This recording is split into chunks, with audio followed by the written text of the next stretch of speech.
La terapia intensiva ha cambiado su noción. A pesar de que somos una especialidad joven, hemos aprendido a evolucionar y a ver a qué estamos girando, a qué estamos yendo, a terapias donde todo el tiempo esté presente los papás y junto con el equipo médico se pueda ayudar para llevar a los niños adelante.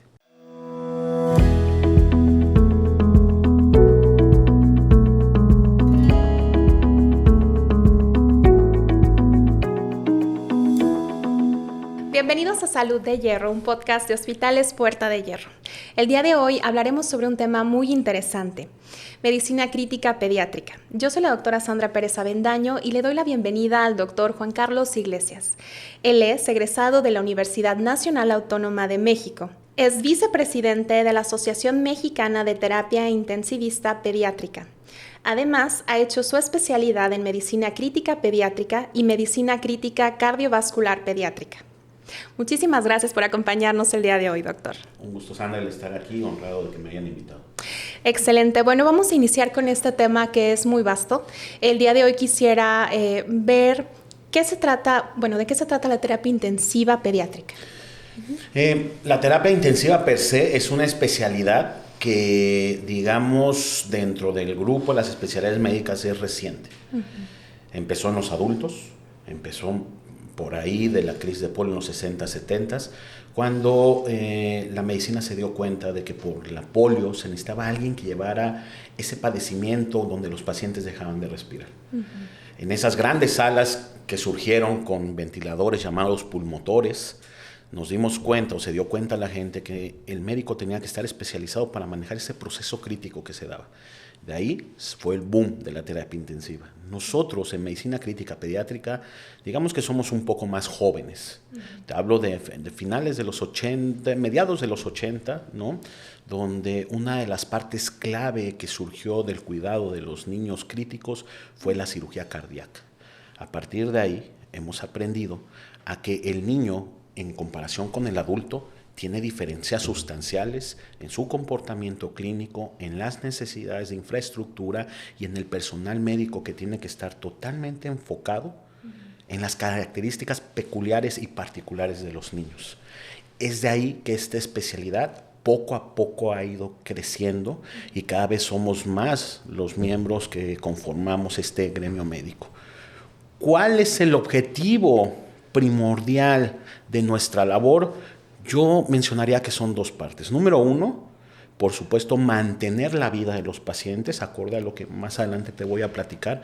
Pero número dos, Sandra, es dependiendo de lo que nosotros hagamos bien en ese periodo crítico, va a ser la calidad de vida del paciente. Entonces ya no nos podemos limitar solamente a su ingreso en terapia, a que la condición médica salga avante, sino que debemos de brindar todas las condiciones para que en el lapso de 3, 6 o 12 meses la calidad de los niños sea lo más semejante a la condición previa a los eventos. Comentábamos acerca de la segmentación de la infancia, que es importante hablar acerca de los lactantes, de los preescolares, escolares y adolescentes. Fíjate, Sandra, que a lo largo del crecimiento de los niños nos ponen a nosotros dentro del terreno de la medicina crítica y la pediatría en un gran reto, que es conforme va creciendo el niño, su sistema global o sus órganos van adquiriendo desde un inicio o madurez o expertise, por así decirlo, para funcionar de forma similar a lo que hace ya la etapa adulta. Sí. Es por eso que cada segmento de edad tiene sus peculiaridades, tanto de pensar en cómo funciona el cuerpo como de padecimientos que son proclives a esos estadios. Sí. ¿Cómo nos derivamos nosotros? Dentro de la pediatría, así como tenemos subespecialidades, también tenemos segmentación en los grupos etarios. La parte del recién nacido, que digamos es desde el momento de nacer hasta los 30 días, es totalmente terreno de la neonatología, que es un área de conocimiento vasto y debe de ser manejado por neonatólogos certificados. Esa parte a nosotros no nos corresponde. Conforme el paciente sale de este terreno, dependiendo cuántas semanas tiene, qué padecimientos tiene, podríamos decir que nosotros en medicina crítica pediátrica tomamos los casos a partir del segundo, tercer mes. De esa etapa hasta el año o 2 años los podemos considerar lactantes. Sí. Después de los 2 años a los 5 años preescolares, a partir de ahí viene la etapa de la preadolescencia, adolescencia y los adolescentes. Entonces tenemos un grupo de edad que, como ves, son 4 segmentos que tienen diferentes edades y que cada uno de estos segmentos va a tener sus peculiaridades. Es de ahí donde viene el reto. Y en específico de medicina crítica pediátrica viene un reto también, porque todo el pensamiento fisiológico y los insumos, infraestructura que necesitamos, tiene que ser acorde a cada uno de estos grupos. Sí, por supuesto. Y nos platicaba ahorita, acerca de estos 4 segmentos. En lactantes, ¿cuáles son los padecimientos más comunes? Mira, también te puedo decir que depende de la etapa estacional, ¿no? Pero lo que más vemos, el 60-80% de la consulta que vamos a ver en lactantes va a estar dominado por 3 datos o síntomas cardinales, que es fiebre, que es tos y que son diarreas o deshidratación. Esos son los síntomas que engloban casi el 80% de la consulta. De ahí podemos empezar a derivar, dependiendo de esos datos pivotes, ya padecimientos específicos. Pero es lo que más vemos en la parte aguda de los procesos. Y ya dentro de los grupos como preescolar y escolar, ¿comparten padecimientos o son distintos?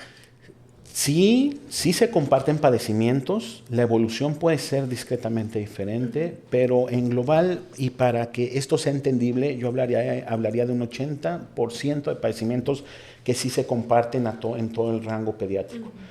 Tal vez hay algunos que, dependiendo del grupo etario, se pueden compartir, pero son más comunes en cada rango de edad. Te voy a dar un ejemplo. Sí. Los procesos oncológicos en los niños, dependiendo del grupo de edad, se va a dar diferente incidencia de diferentes padecimientos. Sí. Los niños que están en los rangos entre los 2, 5, 6 años, los principales padecimientos son los hemato-oncológicos, para que los niños adolescentes sean los tumores de partes sólidas o tumores sólidos. Entonces, esto es un ejemplo muy breve, ¿no?, que nos narra cómo, aunque tienes la misma gama o el mismo target de afección, puedes tener diferentes variaciones en las presentaciones. Muy bien.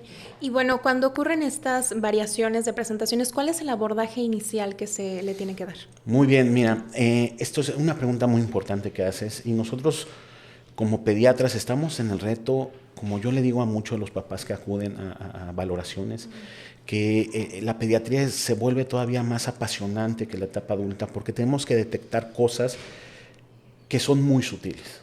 Te voy a dar un ejemplo. Los niños que todavía no hablan, ¿no?, que la parte de su neurodesarrollo no está todavía completo, tenemos que saber identificar desde la tonalidad del llanto, cómo se mueven, cómo se comporta su cuerpo, es dolor, es hambre, qué es lo que nos interpreta el niño. Todas estas cosas nos ponen en reto a nosotros como pediatras para saber identificar cuando los papás vienen y nos dicen, mi hijo tiene esto, ¿cómo vamos a abordar? Claro. Pero algo que hemos entendido en pediatría es hay que ser sistematizados. Sistematizados. Entonces, preguntar desde la consulta o la parte del paciente crítico inicia desde cómo lo ves. Cómo yo veo que Sandra llega con su hijo y es un barrido global que hacemos. Cómo está la cara del tutor familiar, mamá. Cómo viene el niño. Esa es una primera impresión. Después de eso, lo acostamos en una mesa de exploración y vienen 3 evaluaciones secuenciales. Todo esto nos lleva a un orden de pensamiento para no perder ningún punto. Y de forma inicial o en procesos críticos, nos enfocamos en la función de 4 órganos principales. No es que los demás no nos importen, pero en ese momento que llega un paciente en condición delicada o grave, tenemos que vigilar que el corazón tenga buena función, que el pulmón tenga una adecuada función también, introduciendo oxígeno al cuerpo, cómo está el sistema nervioso central, cómo está interaccionando el niño con el medio y cómo está la función renal. A partir de ahí ese es el pilar de manejo para empezar a desenvolver todo el arte de investigación que tiene que hacer un pediatra. Por supuesto.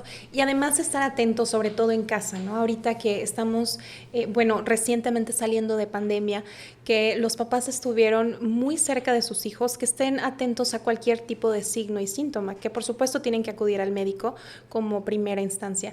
¿Cuál sería algún síntoma o signo que los papás fácilmente pueden detectar y pueden decidir, acudir con usted? Es muy fácil. Me voy a anclar de esta parte que dices, que estamos saliendo de la pandemia, y sí, Estamos saliendo de la pandemia, Sandra, pero en este mes, ¿no? Bueno, en este invierno se ha vuelto muy retador. Sí. ¿Por qué? Porque así como el COVID tal vez se ha vuelto menos letal, más transmisible, hay otra serie de virus que nosotros en la etapa pediátrica toda la vida hemos convivido con ellos, sí. Pero que con la pandemia cambió el comportamiento de los virus, ¿no? Y también cambió el comportamiento de los niños. O sea, estamos en la generación COVID. Tenemos niños que nunca habían convivido en estos 2 años.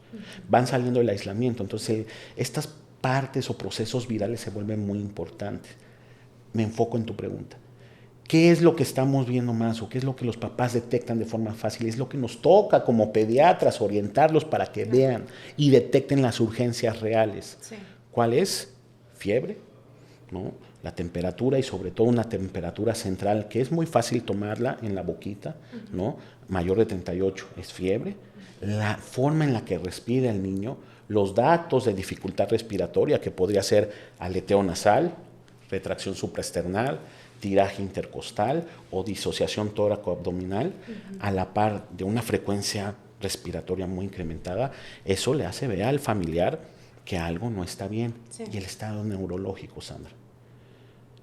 No es malo que un niño duerma y descanse, pero si tú te acercas con tu hijo o tu familiar, oye, y el niño lo ves aletargado, una respuesta lenta, no responde, esos datos considero que son los más urgentes, sí, claro. ¿No? De ir a un servicio de urgencias al que alguien calificado y con entrenamiento en urgencias pediátricas o en procesos críticos pediátricos te pueda atender. Por supuesto. Y veíamos, bueno, que aquí su consultorio está ubicado en Hospitales Puerta de Hierro, Colima, y aquí tenemos la infraestructura correcta para recibir estas urgencias, sobre todo.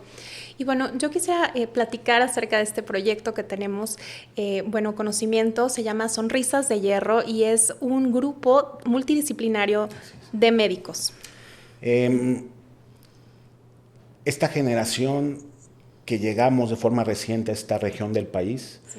Nos encontramos con una base de pediatras muy nutridas, pero una necesidad de poder resolver necesidades de procesos críticos.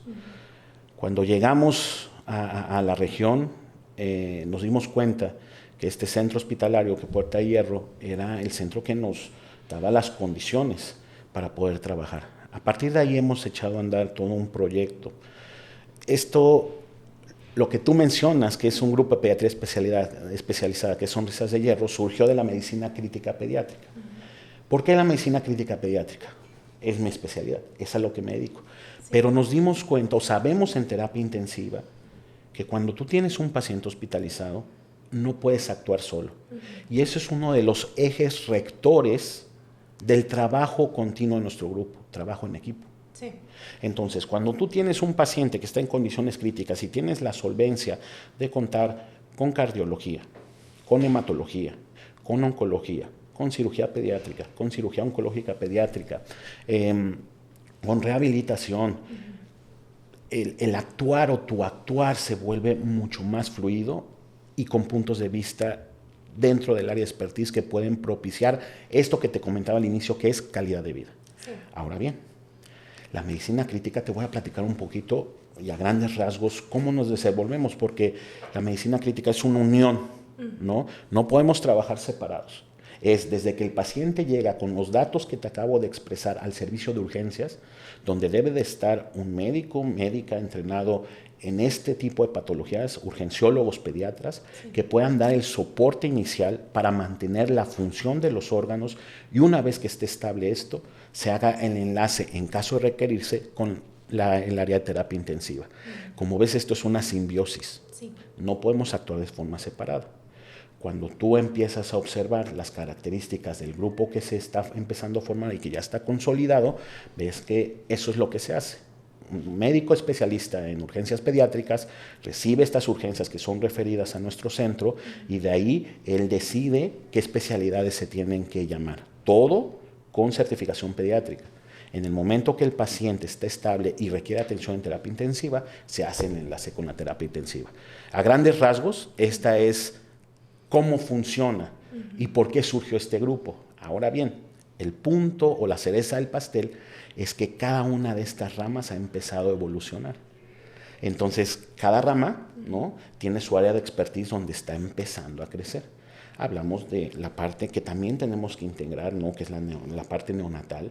Sí. La parte neonatal es parte de la medicina crítica pediátrica, no es que esté fuera, sino que es un área tan especializada que debe de ser abordada por quien tiene el mejor entrenamiento. Sí. El área neonatal, el área hemato-oncológica. Los padecimientos hemato-oncológicos, junto con las cardiopatías congénitas, en los grupos etarios entre el año de edad a los 5 o 6 años, son las principales condicionantes de morbimortalidad en el país. ¿Okay? La parte de cardiología, la parte de endocrinología, como ves, es todo un grupo el que se ha formado. Sí, es todo un grupo multifacético que está a disposición de los pacientes. ¿Y nos puede dar un insight de qué se trata la terapia intermedia? ¿Qué diferencia tiene, por ejemplo, en la terapia intensiva? Claro. ¿Y qué sucede dentro de los pisos de los hospitales? Esa es una muy buena pregunta y voy a tratar de resumirla lo más que se pueda. Y si me estoy pasando de tiempo, avísame, por favor, porque me apasiona el tema. Sí. La terapia intensiva ha cambiado su noción. A pesar de que somos una especialidad joven, hemos aprendido a evolucionar y a ver que la medicina crítica pediátrica no se tiene que realizar en un espacio cerrado, sin luz, sin aislamiento, con fuera los familiares que no intervengan. Hemos empezado a ver que mientras más, en mayor medida, nosotros podamos brindar al paciente unidades confortables, ojo con lo que voy a decir, con la presencia continua de los familiares, con el empoderamiento de los familiares. ¿Qué quiere decir empoderamiento? Si, por ejemplo, espero que no te pase, ¿no? Sí. Pero si Sandra se le enferma un hijo, que Sandra sea parte del equipo que ayuda a bañar a su hijo, que ayuda a tranquilizarlo, que ayuda en su momento a darle de comer. Esto se vuelve benéfico para el niño y para los papás. Necesitamos un ambiente que sea propicio para los niños, con una infraestructura que sea agradable para ellos. Necesitamos luz del sol, ¿no? Las terapias cerradas sin luz del sol ya se están viendo que no generan muchos cambios neuromorales y neurometabólicos. Sí. ¿Okay? Entonces, estas unidades de terapia intensiva han ido cambiando para volverse más amenas, confortables y benéficas para los pacientes. Sí. ¿A qué estamos girando? ¿A qué estamos yendo? A terapias donde todo el tiempo esté presente los papás y junto con el equipo médico se pueda ayudar para llevar a los niños adelante. Así es, y esto es totalmente congruente con nuestra misión, que es transformar el cuidado de la salud en una experiencia positiva. Muy bien, doctor, le agradezco muchísimo que esté con nosotros el día de hoy. Yo creo que este tema da para muchísimo más, es un tema muy interesante y estamos muy contentos de contar con esta pasión aquí en Hospitales Puerta de Hierro. Doctor, ¿en dónde podemos encontrarlo a usted y a Sonrisas de Hierro? Bueno, el grupo está consolidado en Puerta de Hierro, Colima, ¿no? Sí. Nos encontramos en el primer piso, nuestros consultorios, primer piso, los consultorios 103.